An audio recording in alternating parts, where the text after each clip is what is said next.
રામ રામ દોસ્તો, ગોપાલભાઈ ઇટાલિયા અત્યારે વિસાવદરમાં પહોંચી ગયા છે. હું એમનો વિરોધી છું. જ્યારે યશભાઈની મેં પોસ્ટ જોઈ તો એ મારા ખાસ મિત્ર છે અને એ એમનું સમર્થન કરી રહ્યા છે. તો મેં એમને મેસેજ કર્યો કે આવી જાઓ, આપણે ડિબેટ કરીએ. તો તરત જ એમને તત્કાળ કીધું કે આવી જાઓ, ચાલો મેદાનમાં. તો અમે આ બે આવી ગયા છીએ. ચાલો દોસ્તો, એ ગોપાલભાઈ તમને કેમ લાગે છે કે એ કંઈ સારું કરશે? સૌથી પ્રથમ તો પથિકભાઈ આપણી યુટ્યુબ ચેનલના સૌ દર્શક મિત્રોને રામ રામ. જય સ્વામી. જય આ સ્વામી. સ્વામિનારાયણ શબ્દથી એક વાત કહી દઉં કે આપણે પથિકભાઈ અને આપણે જે સામસામે એક જોઈન્ટ વાદી હતા, એ એક ગોપાલભાઈ ઇટાલિયાના સમર્થન બાબતથી અમે કદાચ સામસામે કટાક્ષમાં આવી ગયા છીએ. પરંતુ વાત અને મુદ્દાની વાત એટલી જ કહેવા માંગુ છું કે આજે જે ચૂંટણીનો માહોલ છે, જ્યારે વિધાનસભાની પેટા ચૂંટણી હોય, બાય ઇલેક્શન, જે મિડ ટર્મમાં જે લેભાગુ થતો હોય તે કદાચ રાજીનામું આપીને કદાચ લાલચ, લોભ, ડર કે જે ગોપાલભાઈ કહે છે તમામ અનુસારે જે વચ્ચેથી છોડીને એ જેમ રાજા જેમ નગરજનોને છોડીને જતો રહે અને જેમ પ્રજા અણધારી બની જાય એમ વિસાવદરની જનતા બની ગઈ હતી. એવા સમયની વચ્ચે પથિકભાઈ આ વાત કદાચ આજે ગોપાલભાઈ માટે આપણે કરીએ છીએ એટલે ઘણા બધા લોકોને હાસ્યાસ્પદ લાગે છે, ઘણા બધા લોકોને વિરોધાસ્પદ લાગે છે. કારણ કે મુદ્દો નંબર 1 કે ગોપાલભાઈ માટે જે વિરોધ આપણે ભૂતકાળમાં કરતા હતા, પરંતુ એ ગોપાલ અને આ ગોપાલમાં ડિફરન્સ સમજો પથિકભાઈ, ખૂબ અંતર છે. સૌથી પ્રથમ ભૂતકાળમાં જે પ્રધાન જે આપણા ગૃહ પ્રધાન, એક મિનિટ તમે જ્યારે કીધું કે વચ્ચે છોડી દીધા, તો એ કોના પાપે? આપિયાઓ જ ચૂંટાયેલા હતા અને આપિયા વેચાઈ ગયા કે જે XYZ થયું એમાં ભાજપનો તો કઈ વાક નથી ને? જો પથિકભાઈ કોઈ બી 156 સીટો આવેલી છે, તો એરે શું કામ કોઈને ખરીદે બી? એટલે એવા ખોટા આરોપો મૂકવાનું ગોપાલભાઈએ પણ ના કરવું જોઈએ અને કોઈએ ના કરવું જોઈએ. પહેલી વસ્તુ તો એ છે. સૌથી પ્રથમ જો પથિકભાઈ કોઈ બી આજે રાજીનામું આપતો હોય, રાજીનામું તો એ પોતાના વ્યક્તિગત રીતે હોય છે. ક્યારે તમે જોયું કે આ પાર્ટીમાં જાણ કરી હતી? કદાચ 3 રીતે રાજીનામું અપાતું હોય મારી દ્રષ્ટિએ. એક યુપીએસસી ના અભ્યર્થી તરીકે જે મને ખબર છે કે 3 રીતે શું હોય. એક તો એવું હોય કે ચાલો હું જે પાર્ટીમાં છું એ પાર્ટીમાં મારા પાર્ટીમાં માન સન્માન થોડું. માન સન્માન કેવું કે હું કોઈ મુદ્દો ઉઠાવું તો મને કોઈ સમર્થન નથી કરતું, એક નંબર. બીજા નંબરે મારે વ્યક્તિગત રીતે બીજી કોઈ પાર્ટીમાં સંબંધ છે. સંબંધ એટલે કેવો કે મારે એ પાર્ટીમાં કે ચાલુ શાસક પક્ષની હોય તો મને જે પાર્ટીમાં છે કદાચ 5-7 સીટ હોય તો મારે જ્યાં જવું હોય તો કદાચ મને મંત્રી પદની ઓફર આવે. જેમ ઓલું ગાજર લટકાવે ને, ગધાને ગાજર લટકાવે, ગાજર ખવાય નહીં અને આગળ હાલતું રહે ગધું, એની જેમ મંત્રી પદની ઓફર કરી હોય ત્યારે આ મુદ્દો આવે. ત્રીજા નંબરે આ બધામાંથી ડર અને જે કદાચ મારામાં જે ડાઘ કાળો હોય ને, મારું ચિત્ત કાળું હોય ને, તો મને ધમકાવે તમારી ઉપર કેસ કરશો. આજે તમે જો મારો ફોલ્ટ હશે ને તો પછી બધા એમ કહેશો કે ભાઈ ચૂપ થઈ જાઓ ને તમને અંદર મોકલી દે. આ 3 કારણમાંથી જે કારણ છે વિસાવદરની જનતાને નોંધારી મૂકવાનું, અને આજે આ સમય આપણે ચર્ચા કરવામાં મૂળ હેતુ આવ્યો છે, આ સમય છે વિસાવદરની મિડ ટર્મ ઇલેક્શન આવવાના છે અને આ વખતે દાવો ઠોક્યો છે ગોપાલભાઈ ઇટાલિયા 100% વિધાનસભામાં પહોંચશે. એમાં તો જો આમ આદમી વાળાએ છે ને ભાજપનો જે સક્રિય કાર્યકર્તા હતા ભૂપેશ ભાયાણી કે જે મતલબ XYZ, તો એને તો ટિકિટ આપી, સમજ્યા તમે? હવે એને પાછું એ વિચારધારા હતી હિન્દુત્વવાદી અને આ એકદમ હિન્દુ વિરોધીમાં ઘૂસ્યા ભાઈ. એટલે 6 મહિના પણ બિચારા રહી ના શક્યા. એટલે એરે રાજીનામું આપીને પાછા આવતા રહ્યા પોતાની મૂળ પાર્ટીમાં. આમાં કોઈનો વાક ખરો? આમાં કોઈ ખરીદવાની ને એવી કોઈ વાત જ આવે? 156 સીટો આવેલી છે, 156. એને જરૂર છે 90 સીટોની. ઓલરેડી આટલી બધી સીટો વધારે છે, તો એવી ફાલતુ વસ્તુઓ કરવાની જરૂર જ ના પડે યશભાઈ. એટલે થોડુંક તમે બી આટલા એસ્પિરન્ટ છો, તમે સમજદાર છો. ગોપાલભાઈ તો હાવ ના સમજ છે. એનામાં તો બુદ્ધિ નથી. તમે તો એક ડોક્ટર છો, તમે એક વ્યવસાયમાં તમે કંઈક કાંઠું કાઢ્યું છે. એ જે વ્યવસાયમાં ગયો ને ત્યાં એ ટક્યો જ નથી. ભાઈ એ ફિલ્મ સ્ટાર બનવા ગયા હતા, તમને ખબર છે? હા, તો એ ટક્યા ત્યાં કઈ જગ્યાએ ટકીને એમણે કામ કર્યું? આજે તમને હું કહી દઉં ને કે ભારતની રાજનીતિમાં ઘણા બધા રાજનીતિકાર એવા છે કે જે કેટલાય ફિલ્ડમાંથી આવેલા છે. તમે મને કહો કે કોણ એવા હશે? નહીં, હું તમને આજે ફિલ્ડ ચાલ્યા નથી, એ ફિલ્ડમાં ચાલ્યા નથી. આ ગોપાલભાઈ કોઈ પણ વ્યક્તિ જ્યારે વ્યક્તિગત, જો રાજનીતિ એક એવો વસ્તુ છે, રાજનીતિનું એક પ્લેટફોર્મ એવું છે જ્યાં વ્યક્તિગત ન જવું જોઈએ. કાલે પણ ઘણા બધા લોકોએ સોશિયલ મીડિયામાં હું જોઉં છું, ભૂતકાળમાં ઘણા બધા લોકોએ એક હિન્દુત્વવાદી વિચારધારા, એક વામપંથી, આ બે શબ્દ ખોસ ચાલે છે જે ભૂતકાળમાં ગોપાલભાઈ ઇટાલિયાના અમુક કથાકાર ઉપર, પરંતુ દરેક જગ્યાએ અને સમય અનુસારે તે પોતાના લોજિક સાચા હોય છે. ઘણી બધી વસ્તુમાં આપણે તો સાક્ષી છીએ કે આ ગુજરાતની ધરા ઉપર ઘણા બધા લોકોએ કઈ રીતના સ્કેમ ચાલે છે. આપણે સાક્ષી છીએ પ્રતિકભાઈ, તમને તો ખબર છે. તો કદાચ ગોપાલભાઈ જે ભૂતકાળમાં હતા, કદાચ એ નક્કી નથી કે આ જ વખતે હું તમને 3 એવી ઘટના આપું ગોપાલભાઈની કે આ ગોપાલભાઈ ધારાસભ્ય કદાચ 182 ભાજપના તમામ લોકો હોય, કોઈ અવાજ નથી ઉપાડે. સૌથી પ્રથમ બેન પાયલબેન ગોટીનો એક કેસ હતો ને, એની નિર્ણાયક, નકર તો આમ જોવો તો કોંગ્રેસની પૃષ્ઠભૂમિ સારી હતી, પરેશભાઈ ધાનાણી, પ્રતાપભાઈ, ઘણા બધા લોકો હતા, છતાં પણ ગોપાલભાઈ ઇટાલિયાનું એવું જેની બેકગ્રાઉન્ડ છે, પૃષ્ઠભૂમિ, નંબર 1. પછી બીજા નંબરે જસદણમાં જે કોળીભાઈ છે આપણા, ઘનશ્યામભાઈ રાજપુરા કરીને નામ છે, તેમનું હત્યાકાંડ થયું. ત્યારબાદ પોલીસે ઘણા બધા લોકોને, લગભગ સામૂહિક, મને યાદ છે ત્યાં સુધી 1500 લોકોનું ડિટેન્શન થયું. તે સમયની અંદર તમે જે મામલતદારનો અને ગોપાલભાઈ ઇટાલિયા એડવોકેટ, આ બેનો સંવાદ તમે જોશો ને, તો હું કહું છું જાગૃત મતદારો તેને મત દેવા માટે લાઈન લગાવશે. અને ત્રીજી વાત કહું, ભારતીય જનતા પાર્ટીના એવા 3 થી 4 સાંસદ અને ધારાસભ્ય છે કે તેને કદાચ તમે પૂછશો ને કે નિજતાનો અધિકાર છે કે આ આર્ટિકલમાં, એ નહીં ખબર હોય, તો તમે જો આ વાત સરખાવતા હોય ગોપાલભાઈની જૂની, તો હું પણ એવું કહું છું તો આ પાર્ટીમાં પણ છે. એટલે જે વ્યક્તિ વિશેષ ન જવું જોઈએ, હંમેશા તેના માન, એનું કામ શું છે ને પ્રતિકભાઈ, એના વિષય ઉપર ધ્યાન દેવું જોઈએ. તમે કીધું ને એ આપણે પાયલ ગોટીનો કેસ કે XYZ કેસ હોય એમાં એ ઘૂસી જાય છે, એ ઓપોર્ચ્યુનિસ્ટ છે, ત્યાં એની એ ઓપોર્ચ્યુનિટી જોઈને ઘૂસે છે, એમને નથી આપણે પોલીસમાં પકડીને વાહ કાબરા કરી દે છે પ્રતિકભાઈ. આપણે ઘૂસવું હોય, આજે તમને કહું ઘણા બધા લોકો એવા છે, ઘૂસવું છે, વાહ કાબરા કરી દે, પણ એક એડવોકેટનો પાવર છે. પૂજા ગોટી કેસમાં એણે શું કર્યું બોલો? ખાલી પટ્ટા માર્યા, અને એ પણ કોપી કરી કર્ણાટકના જ IPS રેલા છે ને એમની કોપી કરી. એટલે બીજું કઈ પાયલ ગોટીને ન્યાય અપાયો? એને પોતે વકીલ હતો તો એનો વકીલ બન્યો તો એ પાયલ ગોટીનો, આવું કઈ કર્યું એને? જી તમને કહું, પાયલબેન ગોટીના કેસમાં સૌથી મોટી નિર્ણાયક ભૂમિકા હતી એમની, કે જે વકીલના ટૂંકા, જે મૂળ, જે સંદીપભાઈ હતા વકીલ ત્યાંના, જે મૂળ ટૂંકા પડતા જે પૃષ્ઠભૂમિ તૈયાર કરી હતી, એ ગોપાલભાઈની બહુ અગ્રિમ કક્ષાની હતી. આપણે સૌએ માનવું પડશે. આખો પટેલ સમાજ ગયો, એ પછી એ રહ્યો છે ને ઓપોર્ચ્યુનિટી જોઈને ત્યાં પહોંચ્યો. બાપકી અલ્પેશ કથિરિયાથી લઈને બધા ત્યાં પહોંચ્યા હતા. આખા મેહુલ બોગરા જેવા વ્યક્તિ ત્યાં હતો. મેહુલ બોગરા ખુદ છે ને, સાંભળો હવે, કોંગ્રેસે એને વકીલ ના બનવા દીધો. મેહુલ બોગરા સાહેબ પોતે છે ને વકીલ બનવાના હતા. આ 100% શ્યોરિટી સાથે હું તમને કહું છું. તો કહું છું એ કોંગ્રેસ પાર્ટી એટલે જ કહું છું ને, હું એ જ કહું. એ આપને કોંગ્રેસ બધા જ, એટલે આપને કોંગ્રેસ એ બધા, બાકી આ મેહુલ બોગરા તો પટેલ સમાજનો હતો, એકદમ ગોપાલ કરતા બી હારામાં હારો વ્યક્તિત્વ ખરું ને કે નહીં? તો પછી એટલે એના જેવું એને ઓફર બી કરી હતી ગોપાલે કે હું વકીલ છું, ચાલ તારો કેસ લડી દઉં, તને ન્યાય અપાઈ દઉં. એવું કર્યું કઈ એને પટ્ટા માર્યા અને એ બી કોપી કરી પેલાની તમિલનાડુની. તો હું એમ કહું છું કે કદાચ કોપી જ કરવી હતી તો દેશમાં 3 થી 4 પાર્ટી છે, કોઈ કેમ કોપી ન કરી? પછી મને કહો કે ચાલુ શાસક પાર્ટીના ત્યાંના રૂલિંગ ધારાસભ્ય છે એ કોઈ ના આવ્યા, કોંગ્રેસના અમુક ગીણાગાંઠા આવ્યા, કોઈ ના. રૂલિંગ ઉપર તો બિચારા એમને તો ફસાવેલા હતા, એ પણ પટેલ સમાજનો જ હતો ભાઈ. એ વેકરિયા જે પણ છે એને બિચારાને એના વિરુદ્ધમાં ખોટું ષડયંત્ર કર્યું, એમાં પાયલ ગોટી એક નિર્દોષ હતા, બાકી બીજા બધા તો ષડયંત્રકારી ઓરિજિનલ હતા જ ને, એને તો સજા મળવાની જ હતી. પ્રતિકભાઈ, એ પાર્ટીનો અંદરનો વિષય હતો, આપણે એમાં નથી પડવું. ચાલો ઓકે, તો હવે ગોપાલભાઈ પર આવી જઈએ આપણે. જી. તો ગોપાલભાઈની જ્યારે વાત હું કરું ને, આજે મેં જ્યારે એક પોસ્ટ એવી કરી કે કોંગ્રેસ એ ભાજપની બી ટીમ તરીકે કામ કરે છે અને આક્ષેપ એવા લગાડે છે કે આમ આદમી પાર્ટી. હું તમને સૌથી મુદ્દાની વાત કરું, આજે મેં કાલની સભાનો એક લાઈવ વિડીયો જોયો, પ્રતાપભાઈ દુધાત, પરેશભાઈ ધાનાણી, આ તમામ એક જ મારી વાત તમે સાંભળજો કે મારી વાત સાથે સહમત થાવ છો કે નહીં.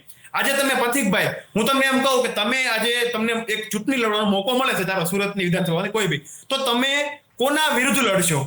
ચાલો તમારી પાસે 2 ઓપ્શન છે, એક ચાલુ રૂલિંગ પાર્ટી છે અને એક હું છું કે મારી પાર્ટીનું અસ્તિત્વ નાનું છે, નાની પાર્ટી છે, હજી ઉભરતી પાર્ટી છે. તો તમારો મુદ્દો શું, કે શાસક પક્ષની સામે લડવાનું કે મને પાડી દેવાનું કે યશભાઈ તમે મને, હું તમને કહું મારી વાત પૂરી, પ્રતિકભાઈ મારી વાત, તો તમે આજે કોંગ્રેસ પાર્ટીનું શું સ્ટેન્ડ છે? કોંગ્રેસ પાર્ટીનો મને આજે એક ઘટના ખાસ યાદ કરવા દો, જે દલિત સમાજના યુવકની હત્યા થઈ નીરજભાઈ રાઠોડના, એમાં જિગ્નેશભાઈ મેવાણી ખુદ એવું કહે છે, ફૂટેલી ચાર કાંટો થોડો તમે સાંભળ્યો હોય છે વિડીયો, કે અમરેલીની અંદર કે દલિત સમાજના છે, શું કોંગ્રેસ જાતિવાદી વિચારધારા નથી અપનાવતી? આ પ્રશ્ન મારે છે. અને કોંગ્રેસ આવું અપનાવીને ત્યારબાદ આરોપ કોની માથે મૂકે છે કે આમ આદમી પાર્ટી નહીં આવે. પણ એ તમે છોડી દો, તમે ભાજપની સામે તમે સ્ટેન્ડ આપો, લડત આપો. તમારું કામ શું હોય કે શાસક પક્ષની સામે લડવાનું, નહીં કે કોઈ નાની પાર્ટી ઉભરતી પાર્ટીને પાડી દેવાની. આ વાત મારી આજે પોસ્ટના માધ્યમથી મેં સૌ લોકોને કરી છે. એ બાબતમાં આપણું ઇન્ટરવ્યુ છે. એ બે શું કામ લડે છે હું તમને કહું. હવે જે છૂટાછેડા થયા હોય તો કોણ લડે? એ બેનું ગઠબંધન હતું, એ છૂટાછેડી, તો એ બે જ લડવાના છે ને. ત્રીજું ભાજપને શું લેવા દેવા છે? એ બે લડે જ છે ને, એ લડવાના જ છે. કારણ કે એ બંને એકબીજાની એક બી ટીમ બની જાય છે. ભાજપ એ ત્રીજી રખાત તરીકે આ ત્રણેય જણા છે, આ બંને રહે છે, બરાબર? એમ જ સમજી લો ને.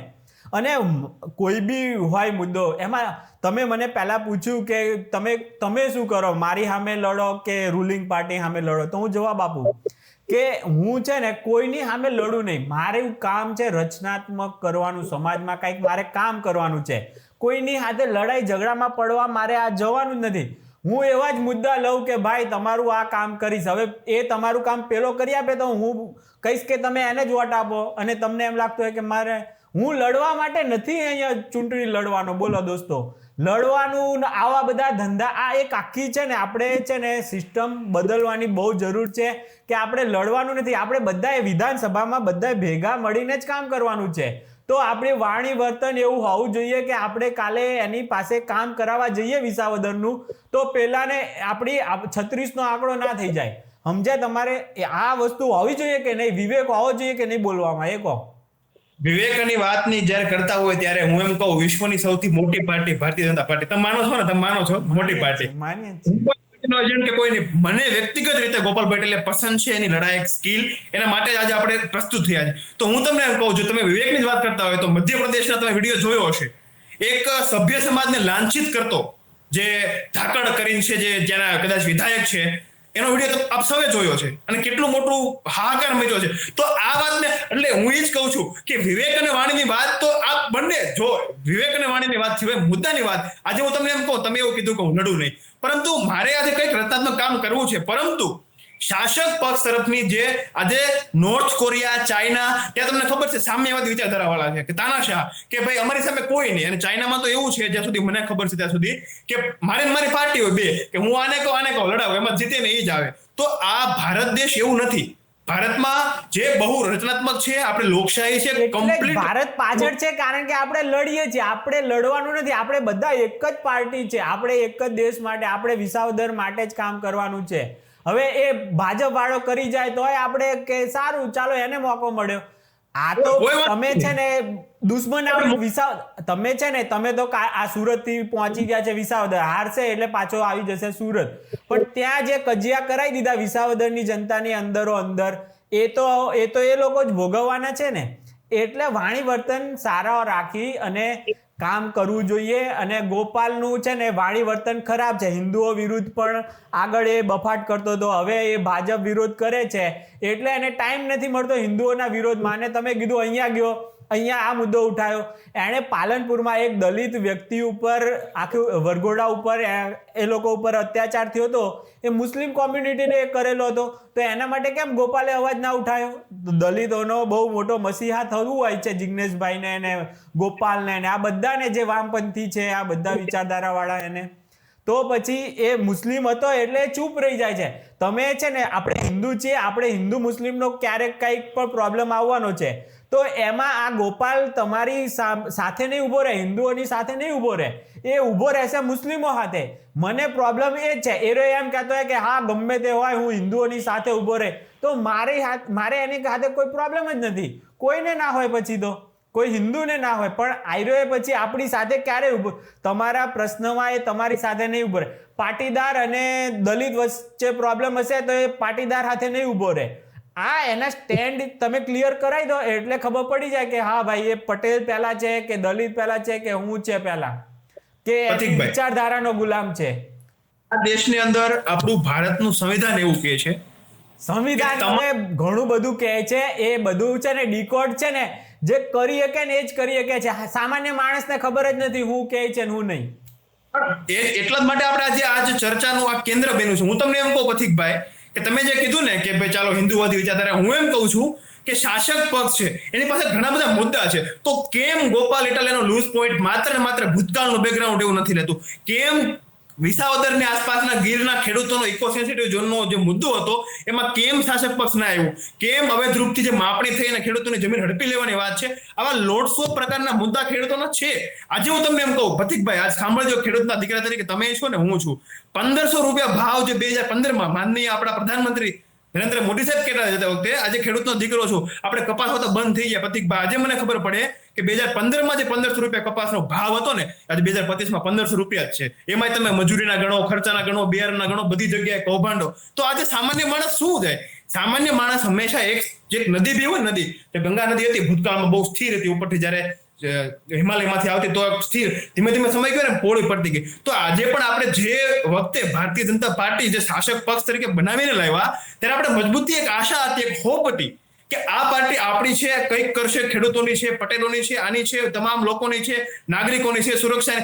પરંતુ આજે જ્યારે આપણે એક વ્યક્તિ વિશે સપોર્ટ કરવો પડે, એના માથે લડાઈ કરવી પડે, તો ત્યારે વિચાર આવે કે આપણે કઈ હદે હેરાન થયેલા છીએ.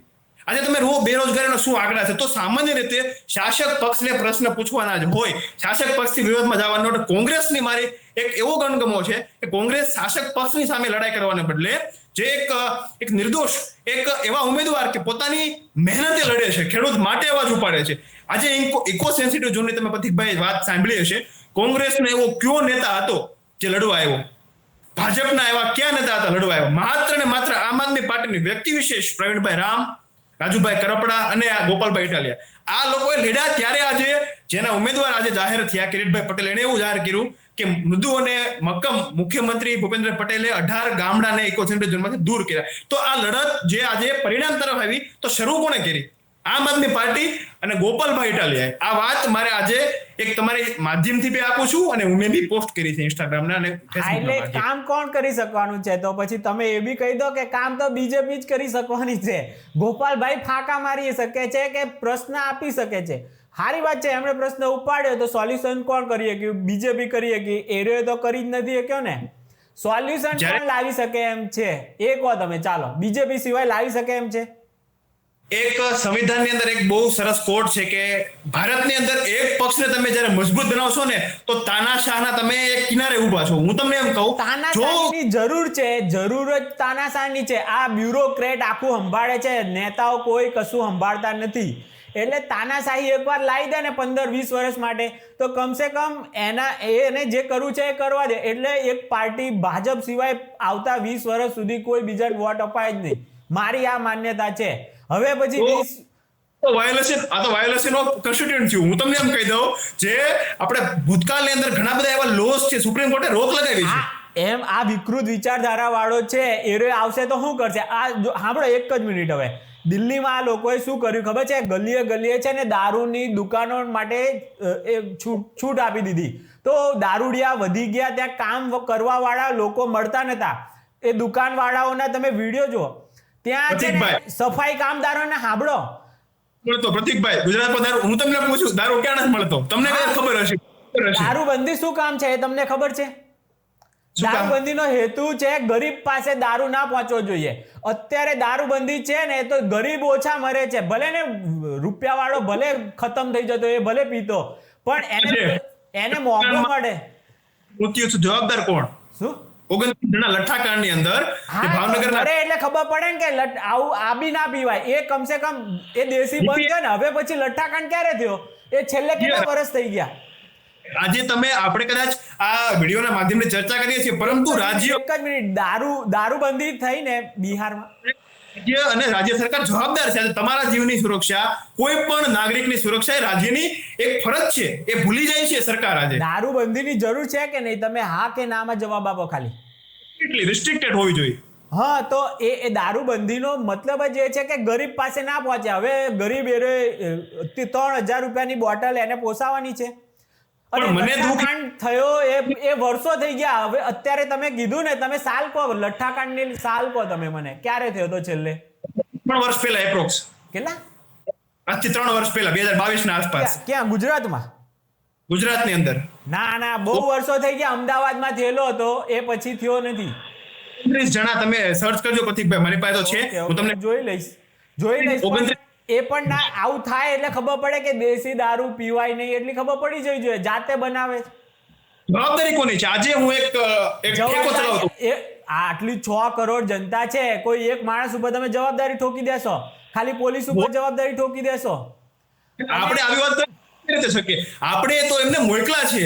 ખરેખર તમને કહું ને, મોકલ્યા છે તો તે પણ તમે વિચાર કરો, 182 જણાથી હું ઉખાડી લેવાના એ 5 વર્ષમાં એ લોકો કરી હું એકવાના 182 જણા, અને એની સામે બ્યુરોક્રેટ કેટલા છે? વાત થઈ તો એક તાળું મારતી વિધાનસભા કામ નથી થયું, તાળું મારી બંધ કરી મારી દેન તો હારામ થઈ જશે. કેટલો ખર્ચો બચશે? તો કેટલો તમે આ વિચાર કર્યો છે કોઈ દિવસ? તાળું મારવાની વાત કરો છો. હું એવું કહું છું કે એ સક્ષમ થાય તો આજે 182 ધારાસભ્ય છે. ત્યાં જઈને બધા એકના એક જ થઈ જવાના. એ લોકોથી સિસ્ટમ બદલાય એવી નથી. સિસ્ટમ જે છે ને, જે એમાં ઘૂસી ગયા છે, જે બ્યુરોક્રેટ છે, એ લોકો તમને એમ લાગે, એ લોકો તો એમ જ કહે કે ભાઈ તું તો ટેમ્પરરી છે, અમે પરમેનન્ટ છીએ. એટલે કોઈ કોઈનું સાંભળતા નથી. એ લોકો કેટલો ભ્રષ્ટાચાર ને એવું કોણ કરતા હોય, એટલે પેલા લોકો એમાં ભાગીદાર બની જાય છે 5 વર્ષ માટે. મોકો આપવો જોઈએ નવા માણસો કે જે આપણા પ્રશ્નો ઉઠાવી શકે. આજે હું તમને એમ કહું, બધાને, અરે ભાઈ, વિરોધ પક્ષમાં હોય ને એ બધાને પ્રશ્નો ઉઠાવતા હારામાં આવડતું જ હોય છે, કોંગ્રેસ હોય કે ગમે હોય. તમે મને કહો, ઇકો સેન્સિટિવ ઝોનની વાતમાં કોંગ્રેસ કેમ નહોતું?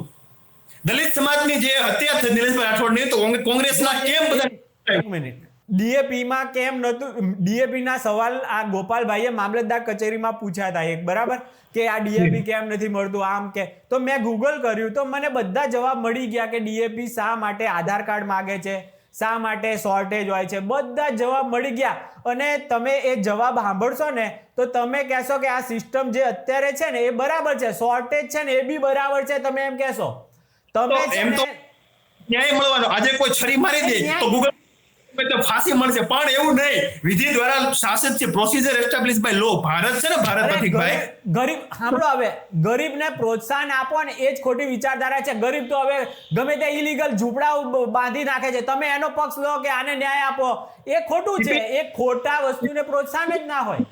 બોલવું જોઈએ ભાઈ. ડીપીએસપી કે છે, ડીપીએસપી સંવિધાનનું ડીપીએસપી પાર્ટ છે, director principal of state policy, કે ગરીબ લોકો માટે રાજ્ય કામ કરે. રાજ્ય એટલે શું? ગરીબ લોકો આ ગરીબ કરીને પત્તા ઠોકી નાખી. કેટલું આ ગરીબો, ખેડૂતને ગરીબ રાખવા વાળા જ ગરીબો છે.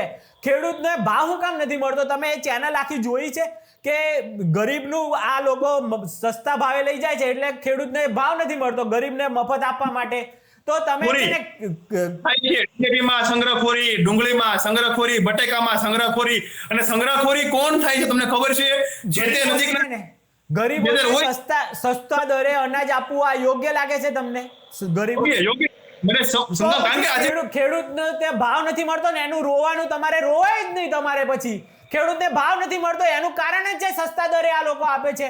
એક જગ્યાએ તમે 3 રૂપિયા વેચી નાખો અને જે વસ્તુની માર્કેટ પ્રાઇસ છે 50 રૂપિયા, તો પછી એ સંતુલન કેવી રીતે આવવાનું છે? કોઈ પણ રીતે તમે વિચાર કરો. એના લીધે ડીએપી ઉપર એક બોરી 50 કિલોની એની ઉપર 350 રૂપિયા સબસિડી સરકારે નાખવી પડે છે.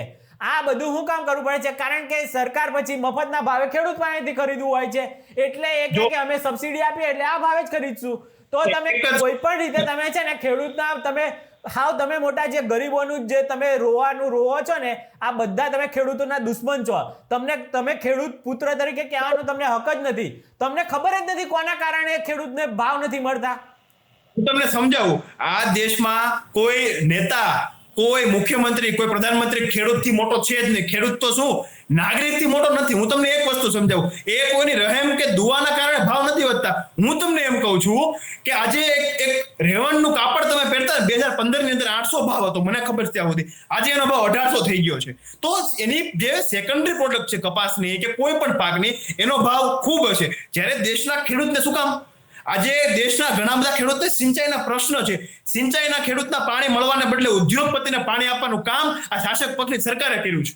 એ વાત હાથે હું સહમત છું. અને એક મિનિટ આ છે ને ખેડૂતોના માટે છે ને બિલ લાવીને આવ્યું હતું, તો વિરોધ કોણે કર્યો? તો આ ખેડૂતનું છે ને સારું જોઈને જે હારા માટે જ લાવ્યા હતા કે ભાવ એને મળે. એ ડાયરેક્ટ છે ને ડાયરેક્ટ કોટનની મિલો, ડાયરેક્ટ કોટનની મિલો પ્રમાણે જે ડાયરેક્ટ ખેડૂત સાથે કરાર કરીને જે ભાવ ને બધું જ નક્કી કરીને એ લોકો બંને કરે. આ બધા માટે તો હતું, પણ તમે લોકોએ પછી આમ આદમી વાળા અને બધાએ ખેડૂતને જ ભલું ના થવા દીધું. ચશ્માની પટ્ટી ખોલું કે જે ખેડૂતના કાયદાની વાત હતી ને, એ કાયદાની અંદર મુખ્ય મેન લૂઝ પોઈન્ટ શું હતો કે જેના કારણે આજે હું અને તમે બધાને વિરોધ કરવો જ પડે. એ કાયદાની અંદર એવું હતું કે તમામ એપીએમસી બંધ કરી દેશું અને ઓનલાઈન. તો હું એમ કહું છું દેશની અંદર ખેડૂત એટલો સક્ષમ નથી, હોશિયાર નથી, ભણેલો ગણેલો નથી કે ઓનલાઈન આમ ટેપ કરીને વેચી શકશે. એ બધા નીકળ્યા. તમે એક વખત તમે છે ને થવા દીધો હોત ને તો એ બધા પ્રશ્નોનું સોલ્યુશન થવા માંડે. પણ પંજાબને શું પ્રોબ્લેમ હતો તમને ખબર છે? કારણ કે બધું જ ઘઉં છે ને આખા ભારતના ગરીબોને આપવા માટે ઘઉં ખાલી પંજાબથી એ લોકોને હારામાં હારા ભાવે એપીએમસી માંથી ખરીદાતો હતો. એ લોકોની રોજીરોટી તૂટતી હતી આ એપીએમસી ના કારણે. બાકી તો બધાનું સારું થતું હતું. આખા પંજાબનો ભોગ લેવાઈને બીજા ખેડૂતોનું સારું થાત તો એ લોકોનો ભોગ લઈ લેવો જોતો હતો. તમને ખબર છે એક છે ને ચાણક્યનું વાક્ય છે કે મારા કારણે જો આખા પરિવારનું સારું થતું હોય તો મારો ભોગ લઈ લેવો જોઈએ. મારા એક પરિવારના કારણે જો આખા રાજ્યનું સારું થતું હોય ને તો લઈ લેવો જોઈએ. આખા રાજ્યનું એક ગામને હું ભોગ લઈને જો થઈ જતું હોય તો કરી લેવો જોઈએ.